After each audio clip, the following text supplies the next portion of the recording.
Tatanan hidup baru bukan berarti kita kembali ke kondisi normal seperti dulu. Tapi, kita memulai aktivitas normal dengan kebiasaan baru, dengan meningkatkan disiplin dan siaga terhadap penyebaran COVID-19. Seperti apakah kebiasaan-kebiasaan baru yang perlu kita terapkan?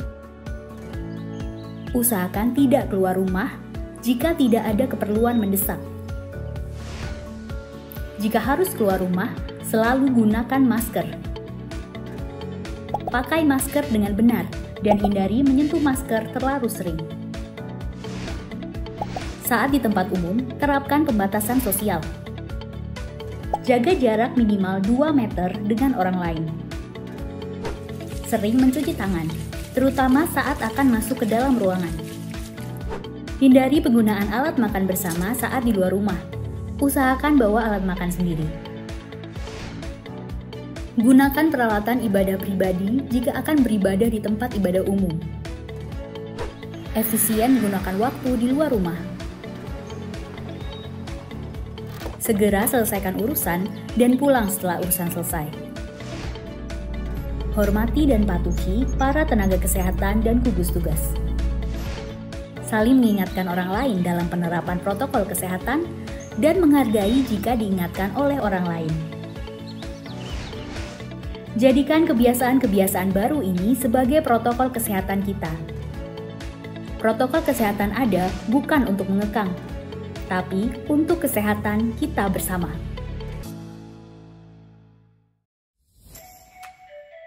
Panduan new normal di tempat ibadah. Datang dalam kondisi sehat. Menerapkan protokol kesehatan bagi jamaah.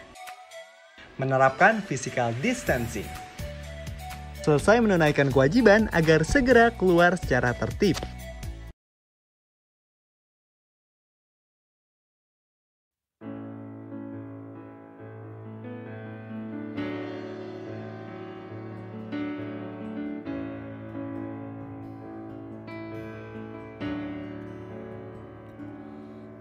Ku tahu kan hari esok, namun langkahku tetap bukan sulit. Shalom Bapak Ibu dan Saudara dikasih Tuhan.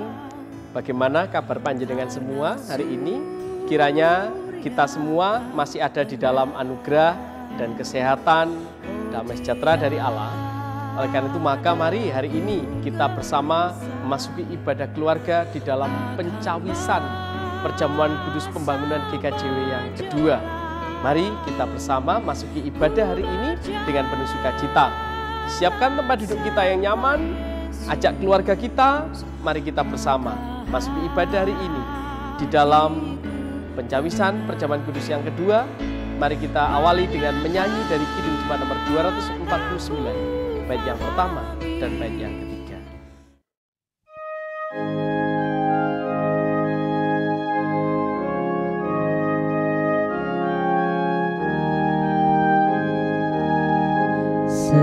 Serikat persaudaraan, berdirilah teguh, sempurnakan persatuan di dalam Tuhanmu.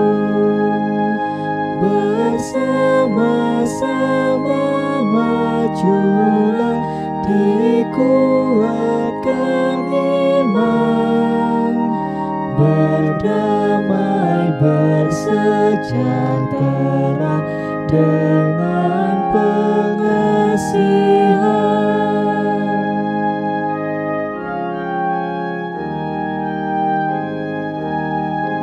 Dan masing-masing kamu pun diberi anugerah, supaya kamu bertekun dan rajin bekerja. Hendaklah hatimu rendah, tahu Tuhan berpesan,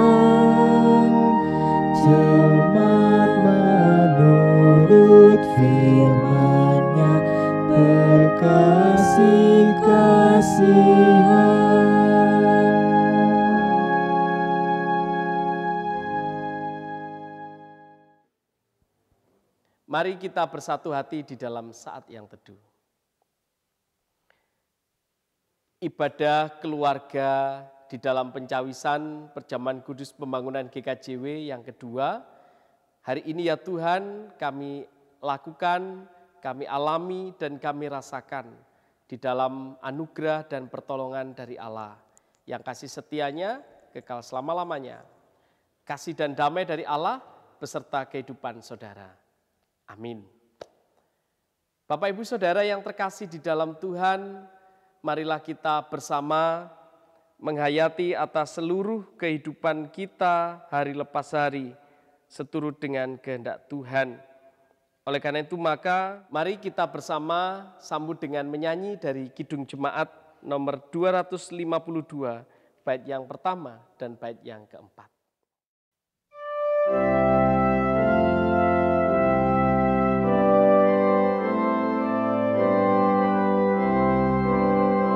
Batu penjuru gereja dan dasar yang esa, yaitu Yesus Kristus berdiri umatnya dengan kurban darahnya, gereja ditebus, baptisan dan firman-Nya membuatnya kudus.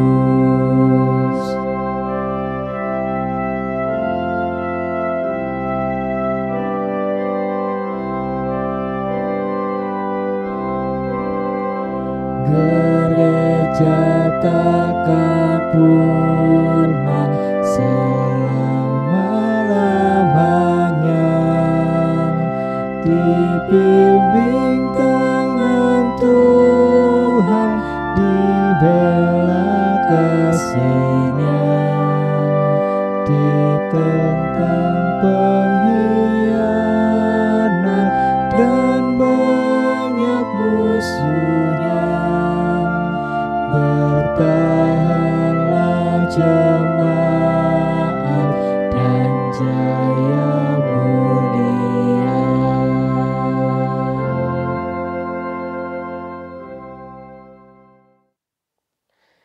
Bapak Ibu Saudara yang terkasih, kita akan bersama menghayati kebenaran firman Tuhan. Oleh karena itu maka mari kita menyiapkan hati kita, mari kita satu di dalam doa. Mari kita berdoa. Allah Bapa Surgawi, Allah yang penuh kasih dan setia, kami mengucap syukur karena hari ini kami boleh membangun ibadah bersama.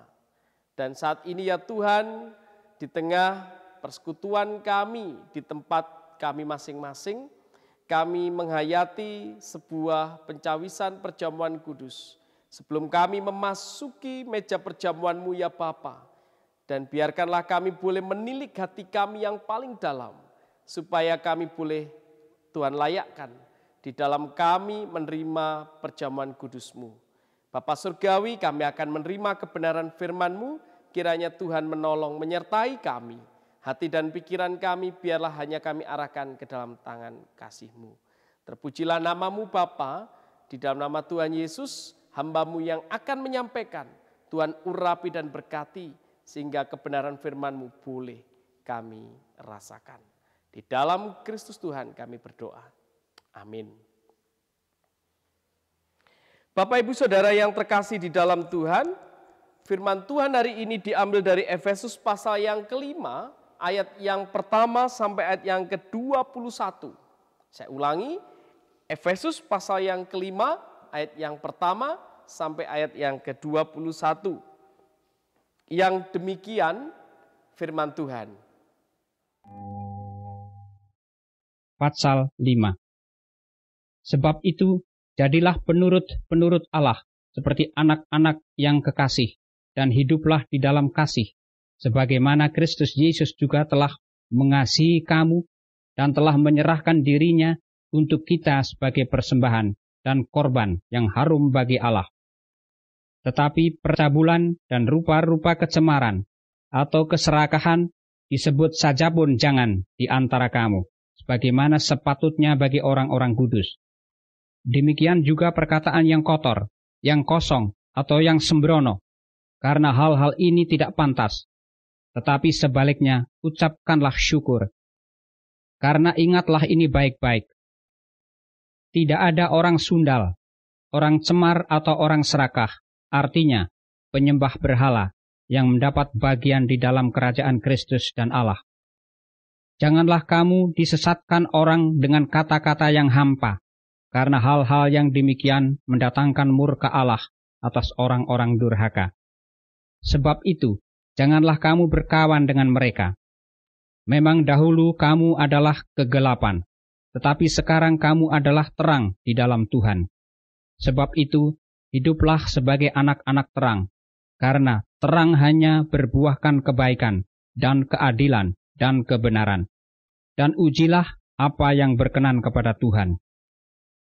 Janganlah turut mengambil bagian dalam perbuatan-perbuatan kegelapan yang tidak berbuahkan apa-apa.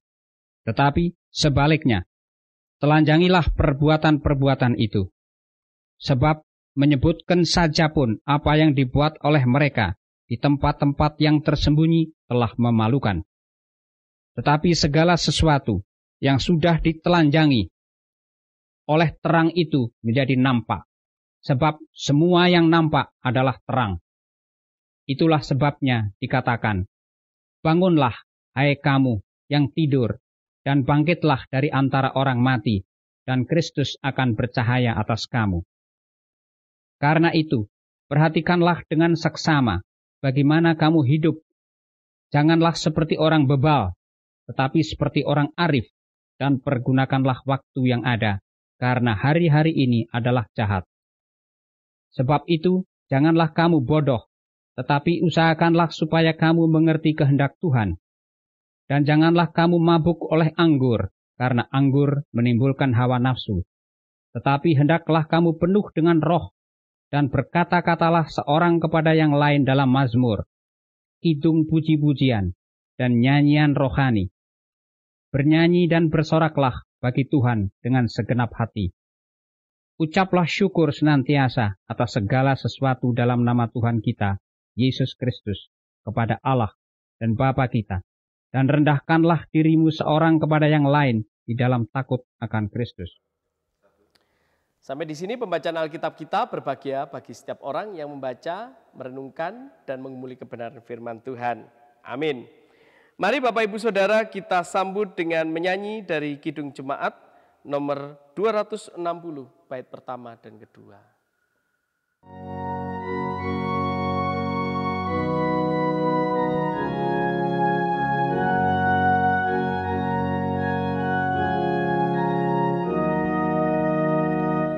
Dalam dunia penuh kerusuhan,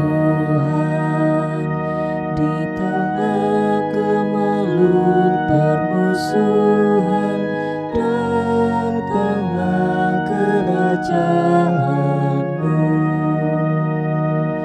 Di gereja yang harus bersatu, agar nyata manusia baru, datanglah kerajaanmu.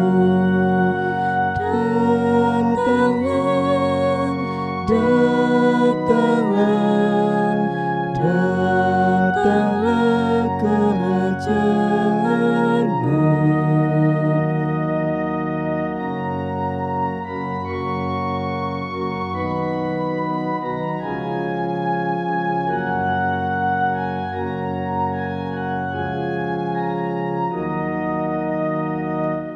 Memerangi gelap kemiskinan, menyinarkan terang keadilan, datanglah kerajaanmu. Di lautan, di gunung, di ladang, dan di bandar, di pasar, di jalan, datanglah kerajaanmu.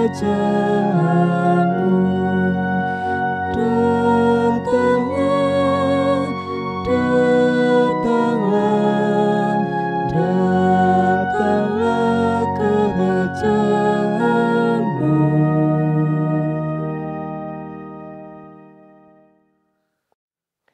Shalom Bapak Ibu dan Saudara, penuh syukur sukacita. Di tengah wabah pandemi COVID-19, hampir 3 bulan ini kita beribadah di tempat kita masing-masing. Kiranya kita tidak menjadi bosan, tidak menjadi jenuh, mari kita tetap bersemangat, mari kita tetap bersukacita di dalam Tuhan.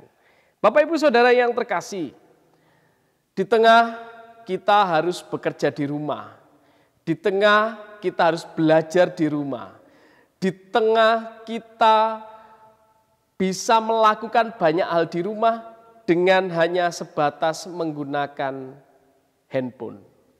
Inilah yang seringkali disebut revolusi industri 4.0. Banyak hal yang bisa kita akses dan Bapak Ibu nanti kalau ingin tahu browsing saja di YouTube. Apa sih Pak revolusi industri 4.0 itu? Iya.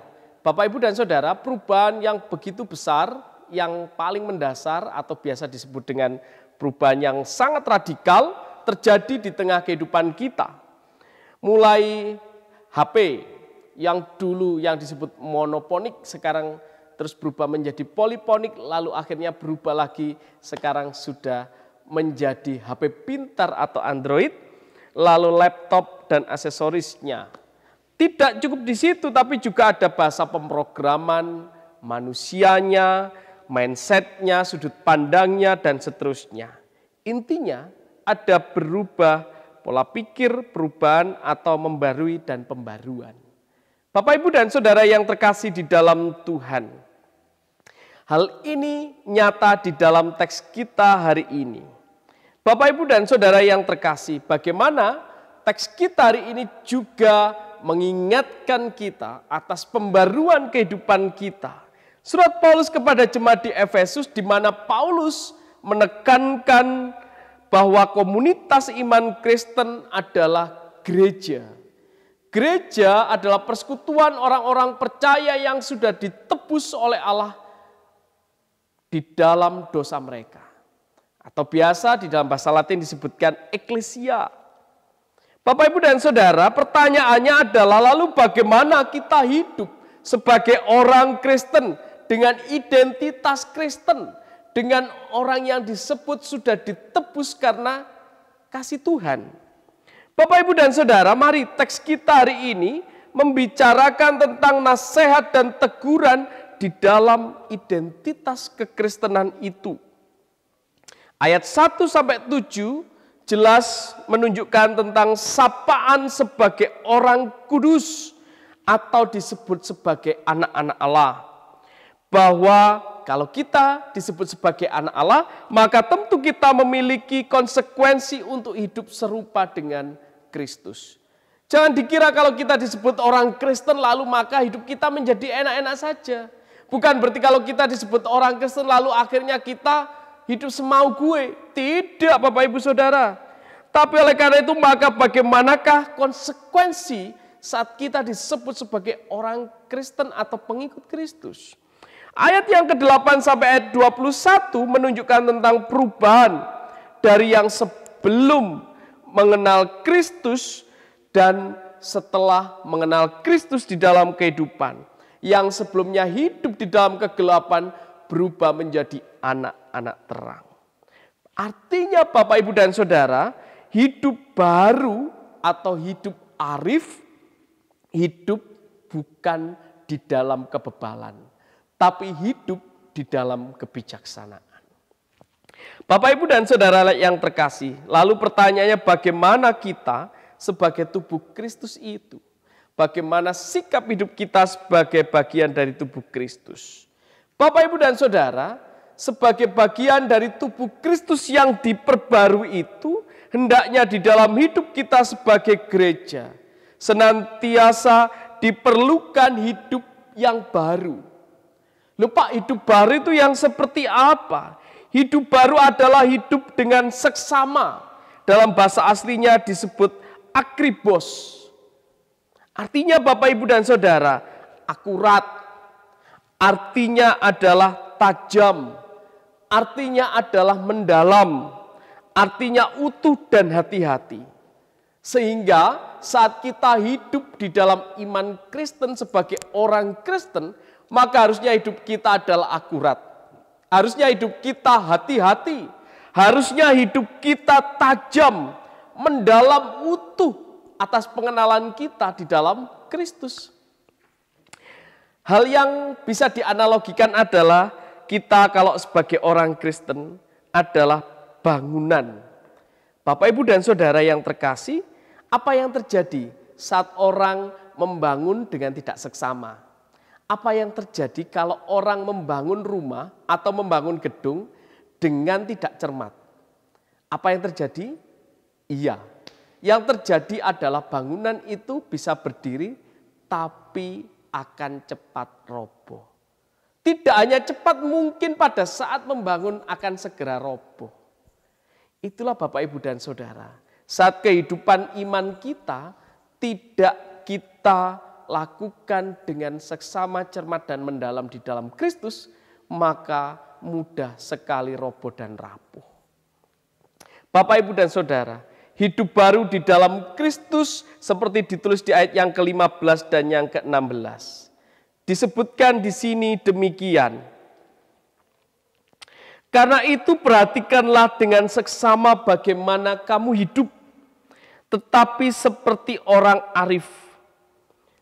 Saya ulangi, karena itu perhatikanlah dengan seksama bagaimana kamu hidup, janganlah seperti orang bebal tetapi seperti orang arif. Ayat 16, dan pergunakanlah waktu yang ada karena hari-hari ini adalah jahat. Bapak, Ibu, dan Saudara yang terkasih, disebutkan dalam teks hari ini bahwa hendaknya kita mau meninggalkan kebebalan hidup kita, hidup di dalam kegelapan, menuju kepada hidup sebagai orang yang arif, hidup orang yang benar, hidup di dalam terang. Orang bebal itu hidup menurut pikirannya sendiri. Orang bebal itu tahu bahwa kehidupannya salah tapi tidak pernah mau berubah. Mengejar kesenangan duniawi. Hal ini berbeda dengan orang arif yang mempergunakan waktu semaksimal mungkin untuk kemuliaan Tuhan. Bapak, Ibu, dan Saudara yang terkasih di dalam Tuhan. Contohnya, contoh yang konkret adalah di dalam hati kita ada hati yang penuh kasih dan hikmat. Saat manusia hidup di dalam kehidupannya yang baru, tentu hatinya dipenuhi dengan kasih dan hikmat yang murni. Tidak lagi penuh dengan emosi, sekalipun orang di sekitarnya memperlakukannya dia dengan jahat. Bapak, Ibu, dan Saudara, kita hari ini bersama mengingat kehidupan Tuhan Yesus selama dia memberikan pelayanannya selama 33 tahun. Apakah Tuhan Yesus selalu menerima hal yang baik? Tidak. Bahkan Tuhan Yesus sempat ditolak dan bahkan sempat akan dirajam dan sampai akhirnya Tuhan Yesus pun harus mati di kayu salib sebagai penjahat. Bapak, Ibu, dan Saudara yang terkasih, sebagai gereja, persekutuan orang-orang percaya, mari kita bersama hidup dengan arif, dengan hati-hati seperti di ayat yang ke-16. Pergunakanlah waktu yang ada dengan baik sebagai sebuah kesempatan dari Tuhan untuk kita mau kembali kepada Tuhan. Saat kita menyadari bahwa diri kita ini penuh dengan dosa dan celah, mari hidup kita meneladani Kristus. Mulai dari pikiran kita, ucapan kita, sikap hidup kita, dan saat kita berkarya dan melakukan tanggung jawab. Perjamuan kudus, pembangunan GKJW mengingatkan kita tentang kasih Allah yang selalu nyata memelihara kehidupan kita sebagai gereja, sebagai persekutuan orang-orang percaya, supaya mau kembali kepada kehidupan yang kekal, dari kegelapan menuju kepada terang. Bapak, Ibu, dan Saudara, kita hendaknya mau diperbarui, seperti halnya revolusi industri 4.0. Ada sebuah pembaruan, ada sebuah nilai yang boleh kita hayati bersama. Oleh karena itu maka hendaklah hidup kita mau selalu diperbarui di dalam kehidupan ini. Pengorbanan Kristus adalah wujud pembaruan hidup kita. Kiranya kita boleh memasuki perjamuan kudus dengan hati yang baru dan hidup yang baru. Tuhan memberkati. Amin. Mari kita satukan hati dalam saat yang teduh. Di dalam Kristus kami menyerahkan seluruh kehidupan kami. Kami menyadari bahwa hidup kami seringkali masih hidup yang lama. Dan saat ini kami bersyukur sebagai gereja bagaimanakah kami hidup, sebagai orang yang telah Tuhan tebus bagaimanakah hidup kami, senantiasa kami arahkan hanya kepadamu. Tolong dan kuatkan kami ya Bapa. Di dalam kasih Tuhan kami berdoa. Amin. Mari Bapak Ibu Saudara, kita akan bersama mengumpulkan persembahan syukur kita yang telah kita siapkan dengan sukacita, dengan hati yang tulus. Persembahan yang telah dikumpulkan boleh disampaikan melalui ketua rayon ataupun ketua kelompok untuk disampaikan ke kantor gereja. Mari kita bersama mendasari persembahan kita hari ini dari Mazmur 116 ayat 17 sampai 19 demikian. Aku akan mempersembahkan korban syukur kepadamu dan akan menyerukan nama Tuhan. Akan membayar nasarku kepada Tuhan di depan seluruh umatnya, di pelataran rumah Tuhan, di tengah-tengahmu, ya Yerusalem. Haleluya. Mari kita ungkapkan persembahan syukur kita bersama kita menyanyi dari Kidung Jemaat nomor 302, bait pertama sampai bait yang ketiga. Kita nyanyikan bersama-sama.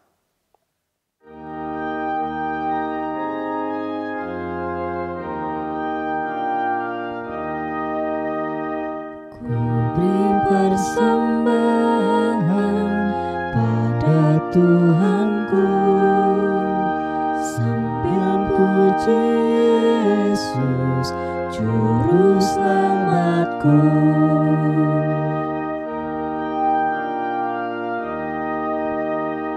Dengan sukaria ku beri padamu dan merasa kaya dalam Tuhanku.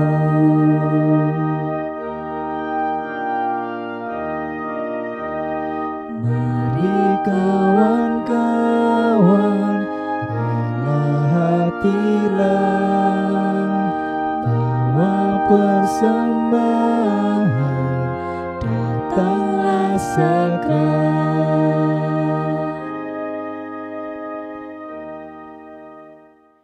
Mari kita naikkan syafaat kita bersama. Mari kita berdoa. Allah Bapa Surgawi, kami mengucap syukur bahwa hari ini kami boleh membangun ibadah pencawisan perjamuan kudus yang kedua. Layakkan hati dan pikiran kami kepadamu ya Tuhan. Saat ini kami datang kepada Tuhan dan kami akan bersama menerima anugerah-Mu di dalam kehidupan hari lepas hari. Biarlah hidup kami semakin diperbarui, biarlah hidup kami semakin seturut dengan kehendak Tuhan. Biarlah hidup kami menjadi hidup di dalam terang, bukan di dalam kegelapan. Biarlah hidup kami semakin memiliki hikmat, kearifan, bukan hidup di dalam kebebalan. Terima kasih Tuhan, kami serahkan seluruh warga jemaat Tuhan dimanapun berada, yang saat ini boleh bersama bersehati, menyatukan hati dan pikirannya di dalam kami membangun pencawisan perjamuan kudus yang kedua ini. Terima kasih Bapa.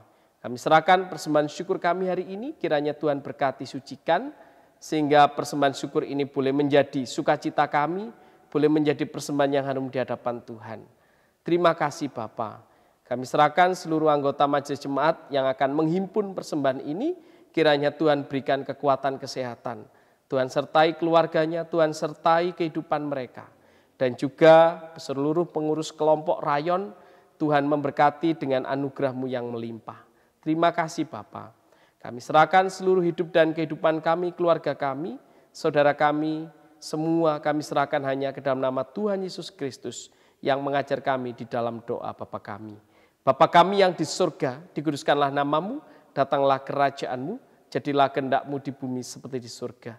Berikanlah kami pada hari ini makanan kami yang secukupnya, dan ampunilah kami akan kesalahan kami, seperti kami juga mengampuni orang yang bersalah kepada kami. Dan jangan membawa kami dalam pencobaan, tapi lepaskanlah kami daripada yang jahat. Karena Engkau yang mempunyai kerajaan dan kuasa dan kemuliaan sampai selama-lamanya. Amin. Mari Bapak Ibu Saudara, kita akan bersama mengakhiri ibadah pencawisan perjamuan kudus yang kedua ini. Kita menyanyi dari NKB 111 bait yang pertama dan keempat.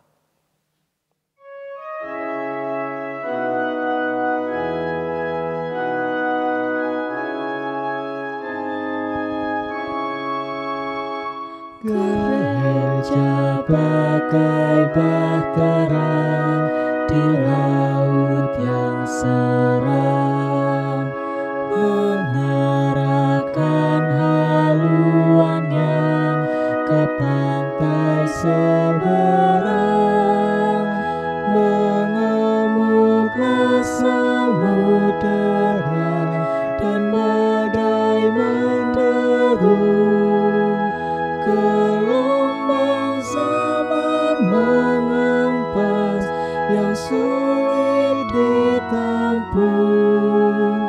Penumpang pun bertanyalah selagi berjerit, betapa jauh di manakah labuhan abadi.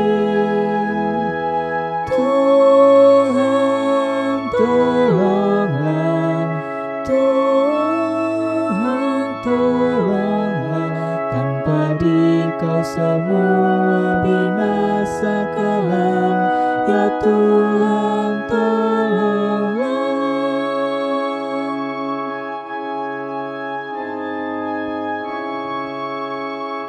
Gereja bagai bahtera, muatannya penuh, beraneka manusia yang suka mengeluh, yang hanya ikut maunya, mengkritik dan sok tahu, sehingga benar tujuan menjadi makin jauh. Tetapi bila umatnya sedia mendengar, tentulah Tuhan memberi petunjuk yang benar. Tuhan tolonglah, Tuhan tolonglah, tanpa Dikau semua binasa kelam. Ya Tuhan tolonglah.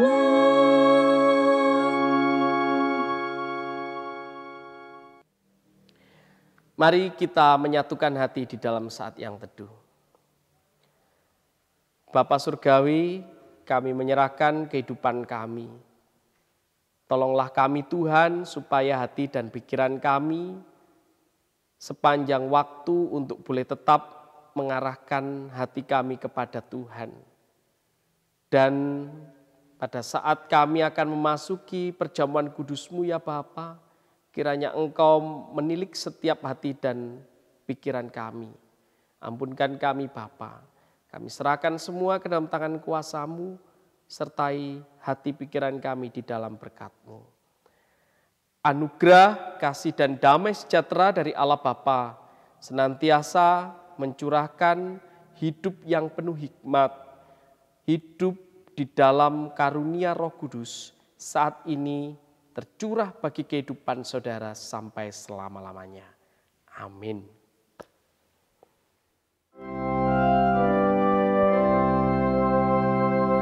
Karena Engkaulah yang mempunyai kerajaan dan kuasa dan kemuliaan sampai selama.